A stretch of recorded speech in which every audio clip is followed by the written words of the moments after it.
Welcome to the Organizational Maneuverability Radio Show, Defying Gravity so your team can soar at altitude, with host Marshall Goldsmith, Executive Coach Randy Swain. Executive Coach Randy Swain welcomes you to our Organizational Maneuverability Podcast Radio Show.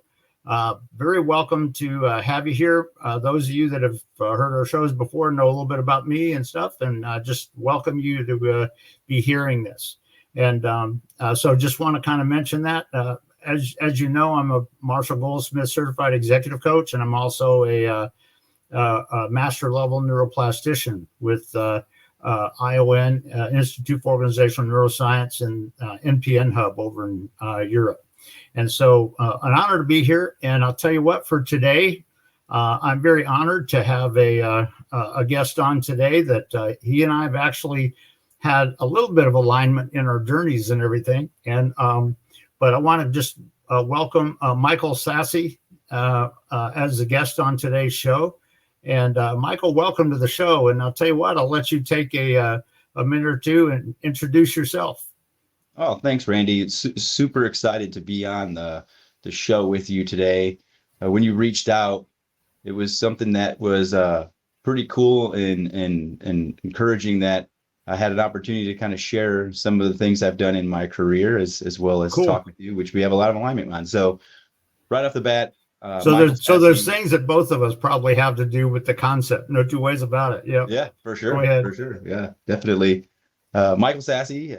I go by Mike. Only my mom and sisters call me Michael. Okay. I have. When you're a kid and they say your entire name, it kind of makes you go, "Uh-oh, what did I do?" In trouble. Yeah, 100% in trouble. Yeah. So if it goes to Michael Frederick, I know I'm probably going to be in my bedroom for a while. So. Understand. So a little bit about me.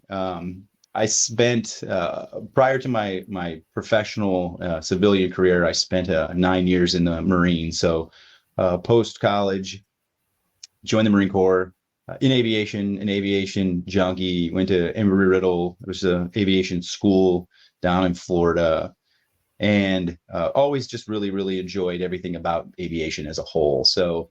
I worked on CH-53 helicopters, got to crew them for a little bit, got to see the world in a whole bunch of different ways.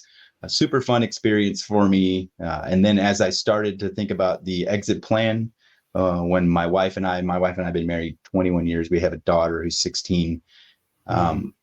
When it was time that we wanted to start a family, I decided I wanted to get out of the military. I didn't want to spend time deployed in a way while trying to raise a family. So I made the jump and ended up jumping into corporate world for United Airlines.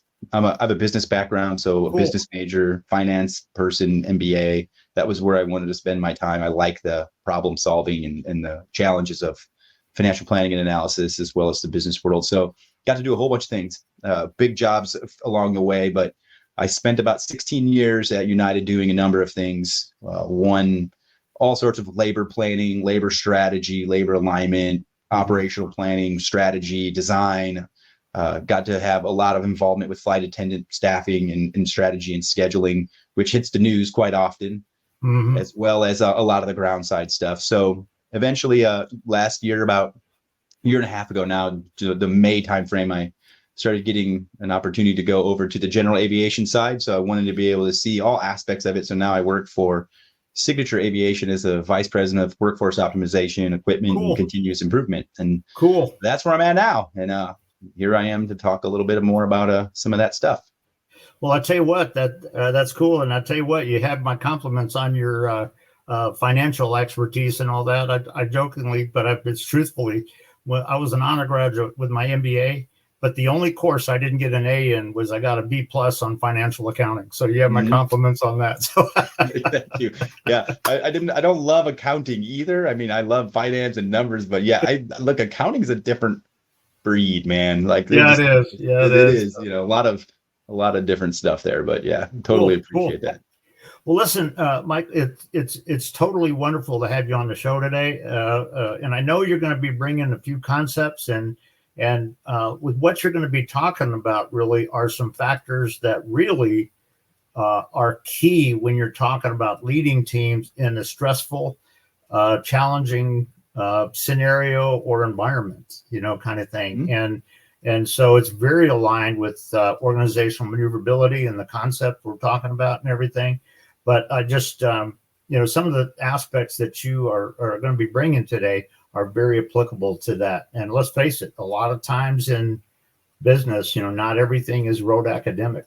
And that's what a lot of people sort of forget. Yeah. So I'll tell you what, Mike, I'll let you just go ahead and initiate into, because I think you were saying there were basically 3 key aspects that you were going to bring, and I welcome them. And so go ahead. Yeah, for sure.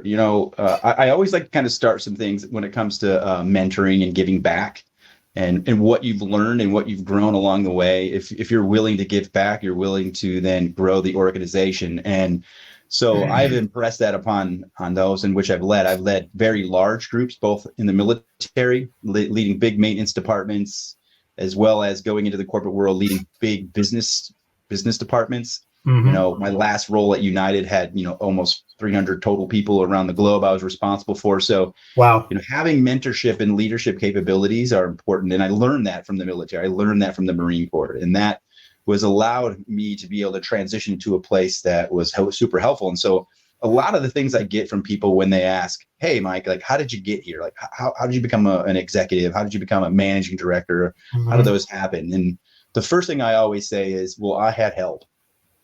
That is key. Yeah. It is key. I had help, and I always rely on those people. So the first thing I always say is, even before you think about career progression, your network is absolutely crucial to both your mental health and wellness, as well as your ability to continue to be a good leader and grow within your career, both professionally and personally. And so having help and understanding who you can go to was critical for me. And there's a number of people along the way that I still talk to this day, both from my military past as well as my professional Mm-hmm. career, that I rely on often just to hear their voice and just get encouragement.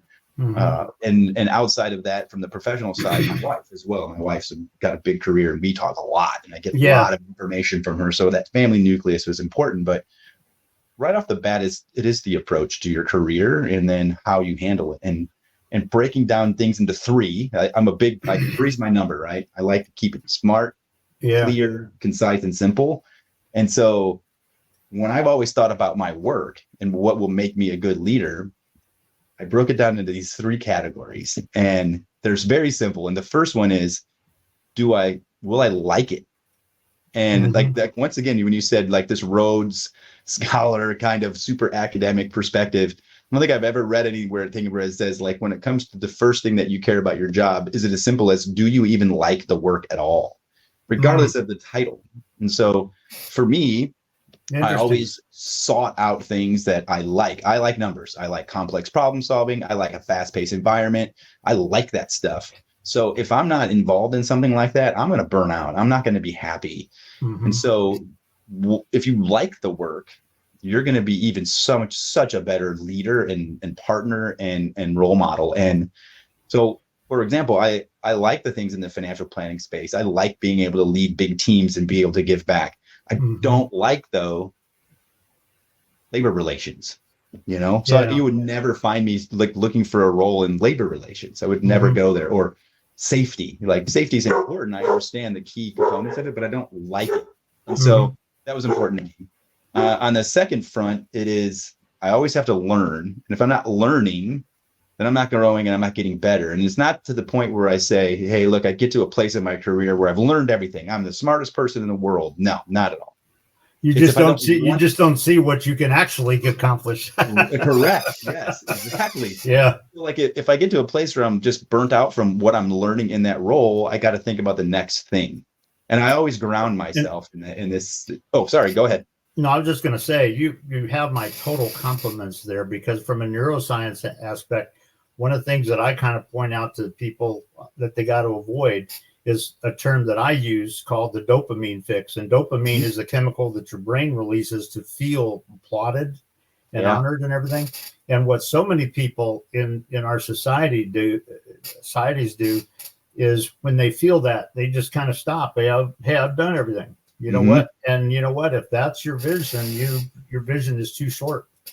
And it's Sure. very aligned with what you're saying. You have my compliments. Keep going. Thank Yeah. you. Like learning is key to me. My wife was always like, "You're always reading something. You're always saying something. You're always getting involved." It's like, yeah, I'm constantly trying to learn and figure Yeah. things out. And one of I've heard a quote. This is probably recently within the last 12 years, and I'm like, you know what? I'm going to steal that. I'm going to use that everywhere. And it is, Mm-hmm. if you're the smartest person in the room, you're in the wrong room. And like that, like resonated with me so much, because if you think you're, for one, it comes across as arrogance. I don't want to be that Yes. person, but also you're not surrounding yourself with people that are going to challenge you. And so you need to find a new room to get into so that Mm-hmm. you can learn so much more. And so to me, I use those things in my mind to say, all right, if I'm the one only talking here and only, I don't want to be in that room. I need to figure out a place to go to be able There we to go. continue to learn. And then lastly, Cool. and this is super important, Randy, very important for me, is gratification. Like, am I gratified by my work, my approach? And what gratification is to me is seeing people that I've had a chance and the honor to work with get promoted and grow and do great things, and look back and say, I had an influence, a small one. Those people did all the work, but I was there to help them along the way, maybe nudge them or be an advocate for them. That's super gratifying for me. So those are some of the approaches that I take as it relates to my work, who I am, and the way I am as a leader.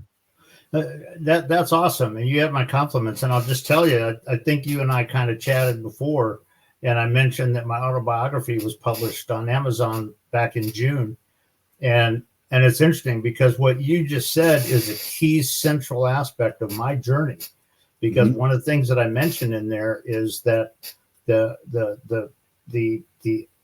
true leadership growth thing that I experienced and became in my journey was because of the people that I served with in the Air Force. And I served with some of the most incredible leaders.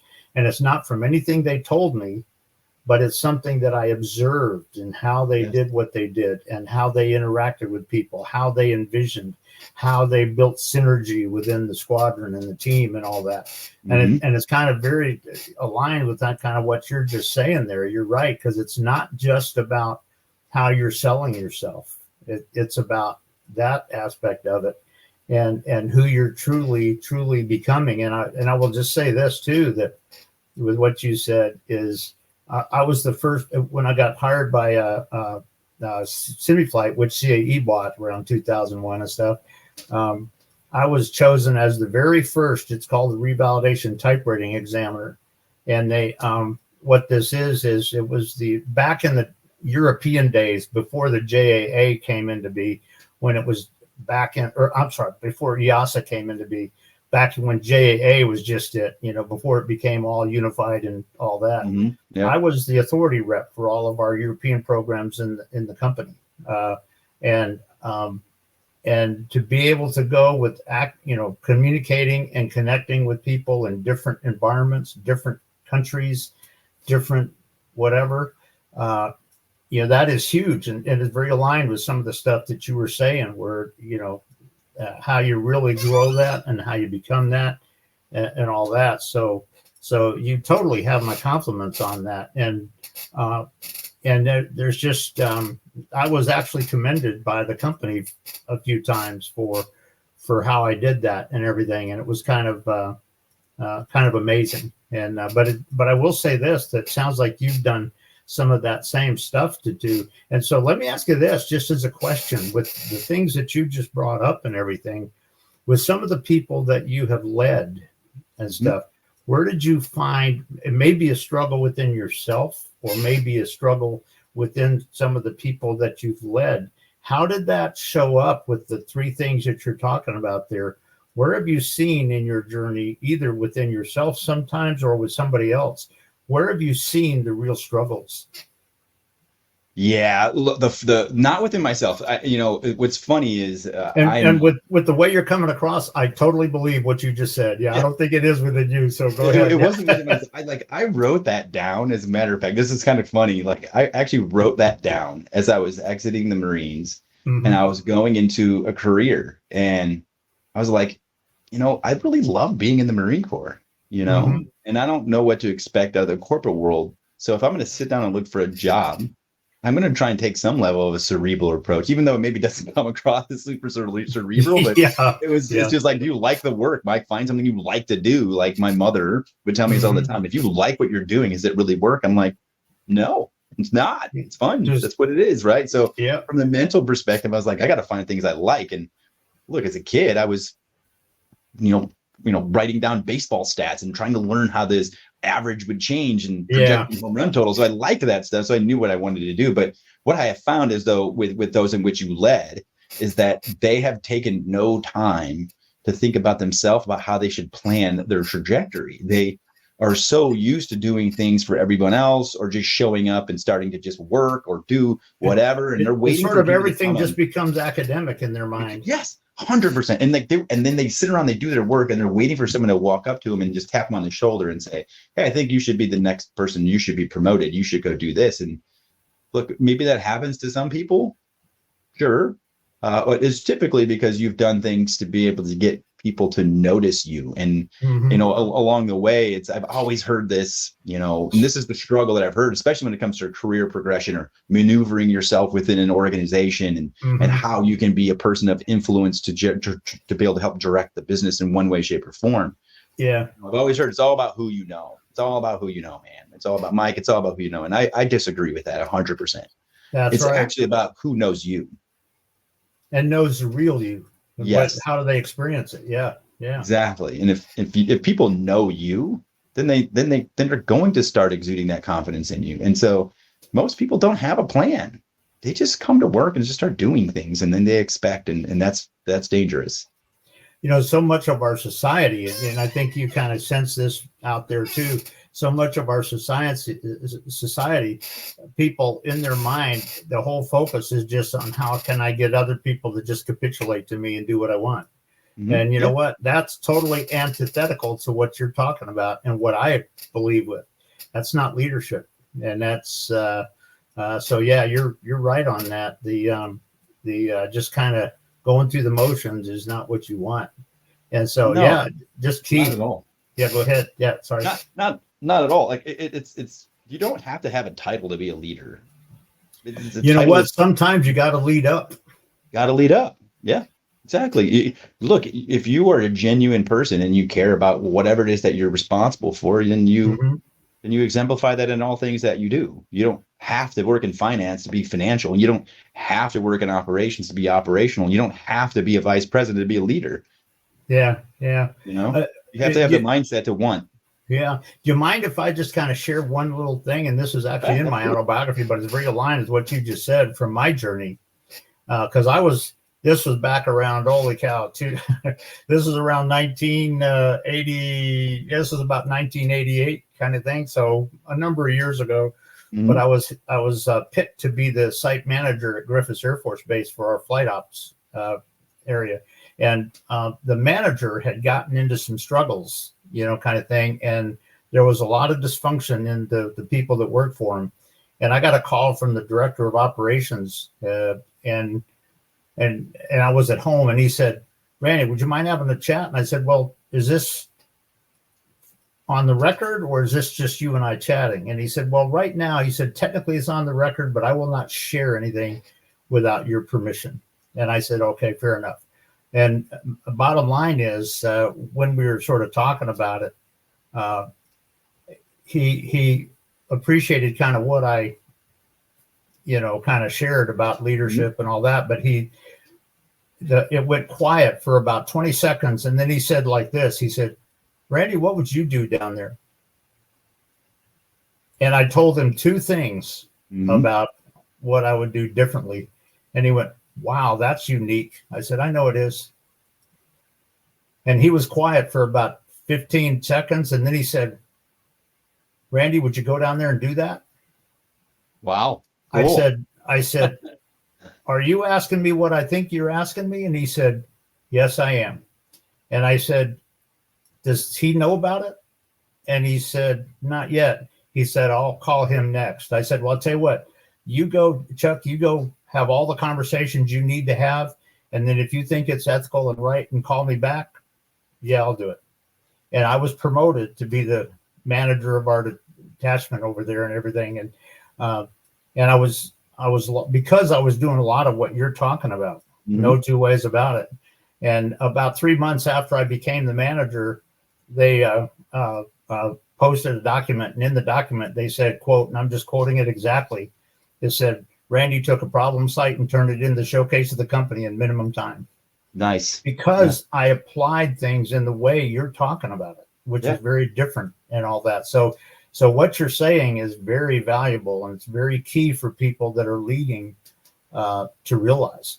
And so just you have my compliments on what you're bringing out. Well, let me ask you this, and let you just sort of explore it for a few minutes here. And that is, when you look at a team that you're maybe leading, which I know you're leading a team and stuff like this, and some of this may be some things you've done with your team members and all this kind of stuff already, I don't know.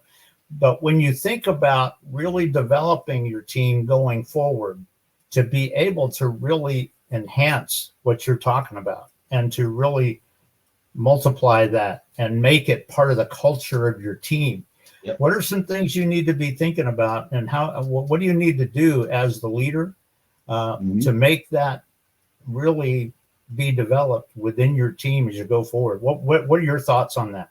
Oh yeah, that's a great question. So a couple things. One, back to my rule of 3.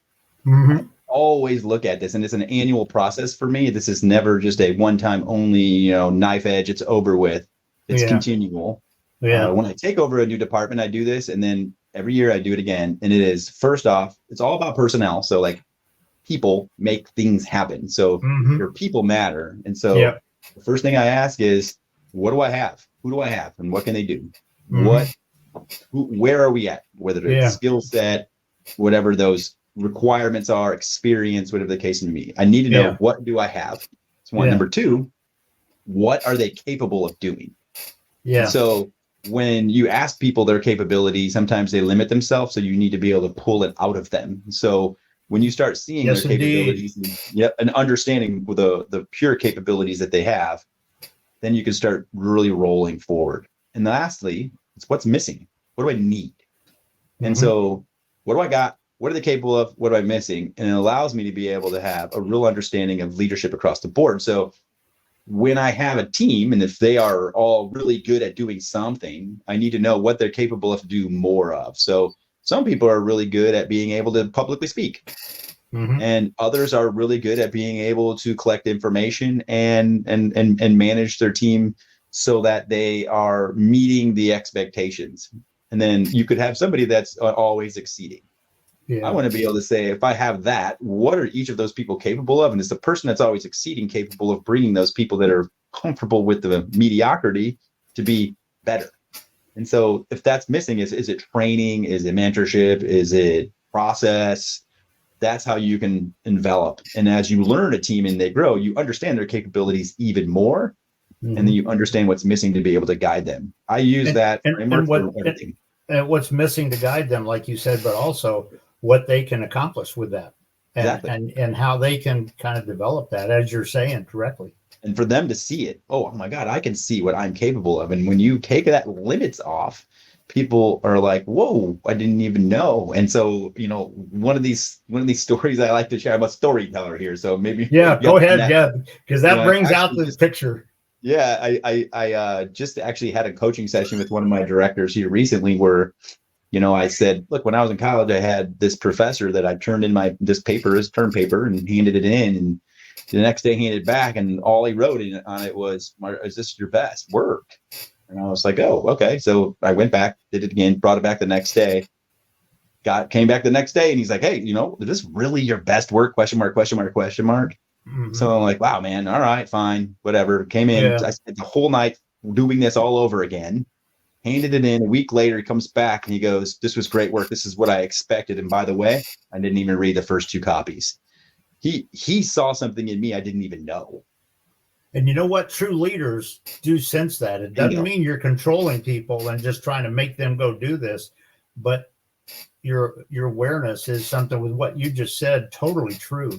Yes. Is that, they see things in the person that even that person doesn't totally realize.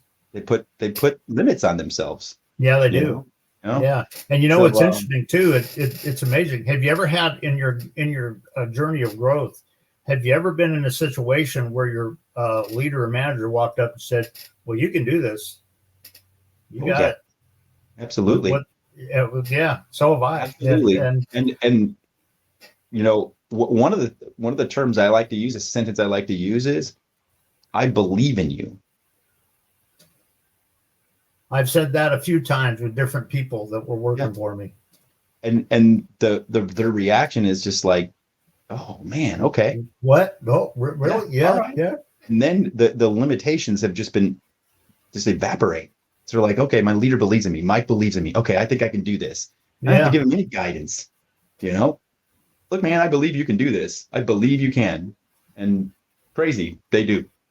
Yeah. And you know what? That is so cool. And that is so key with the aspect that we're talking about. You totally have my compliments. And I know we're coming up on about 4 minutes or so to go and stuff, but let me just let you just share, because you brought some really great points. And I mean, very, very sincerely, Mike, both of just our meeting and getting to know each other a little bit. You totally have my compliments, both on your journey, but also where you are and where you're going, continuing to go. You have my compliments on that. And but let me just let you share anything for the next couple of minutes that you want to leave with them, that you want people to take away from this, and just anything you want on that. Absolutely. So there's really two things. One, having a level of humility is very important. And you know, it doesn't matter what level you are. If you're a CEO or you're a brand new small unit leader of 3 people, being humble is important. And someone that I just looked up to a great deal, Sergeant Major Chambers, Marine, like intimate Marine to me. I was like, this guy is unbelievable, right? This confidence that he had, always just like right there, but was so humble. And he gave me advice that said, General Richard B. Myers was that for me. That was your guy, right? Yeah, he was my squadron commander from about 1982 to 85, I think, something like that. So I know what you mean. Yeah, Sergeant Major Scott Chambers, man, that guy, I just like, he probably doesn't even know it. I haven't talked to him in like 15 years, but you know, that guy was something I try to embody. And he made a statement to me that I just resonated so much. He said, you know what, Sergeant? I was a sergeant. You know what, Sergeant Sasse, you are really, really good Marine, and I enjoy serving with you. But you have something about you that is a little arrogant, and you need to fix it. And he's like, I want to tell you, the Marine Corps was here before you. Damn, we'll be here after. Understand your place. And so I took that. And then it matters to me as it evolved into my corporate career as it relates to words. And what you say matters, and that you're always, always, always on stage, and people are always watching you, whether you realize it or not. So the things you say matter, and the way in which you say them matter more. And so, and how they experience it, like you're saying, is so how key. they consume that information is important. And I think I even shared this with you. And this is such a small example of something that matters to people, and you have to understand your position. And I was a director, first-time director. I walked through this part of my office, big giant wall up there, and I just said out loud, I don't like the wall. Yeah, I didn't mean anything by it. And certainly in my subconscious, it was like, that wall is probably going to come down. I don't like it separating, and payrolls on the backside, and the manpower team was up front. And I walked out of there, and I thought it was benign. I was like, yeah, whatever. I was thinking out loud, when I didn't recognize that my position mattered to a point where people were listening to what I said and took things from it in ways I didn't think about. Yeah. And as I walked out, I left. I was gone in 10 minutes, walked around, said something. I was heading back into my office. There's 6 people sitting out there. And I'm like, hey, what's going on? What's happening, guys? What are we doing? And immediately there's this big argument. We're like, don't take that wall down. No, leave the wall up. Please, please, please. Yeah. And I was like, whoa, wait a minute. Hold on.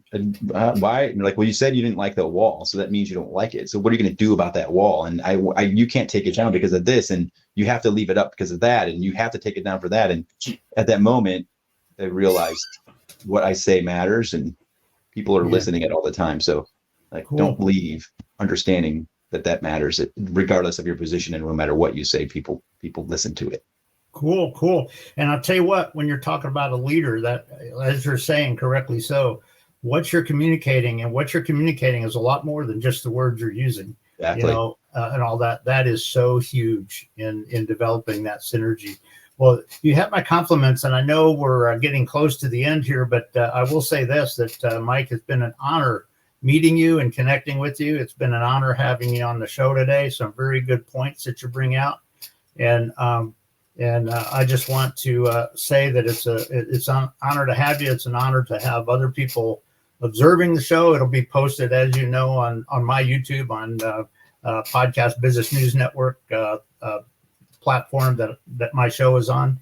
And so you have my compliments on what you're bringing to people and how you do it. So really do. Anything just last minute that you want to say before we close out? Yeah, look, I totally appreciate it, and like honors all mine that I got a chance to be able to meet with you. Connecting with people is cool. I like doing it. It's fun to be able to meet new people each and every day.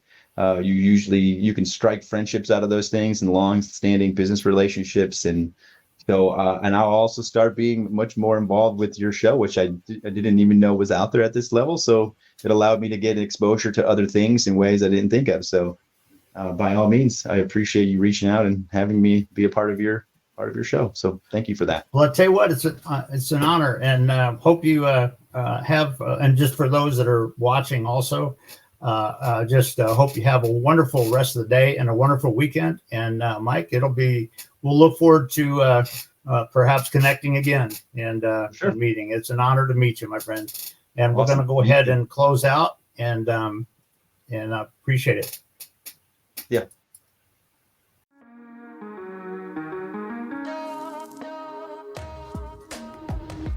Broadcasting from the business capital of the world, this is the Podcast Business News Network.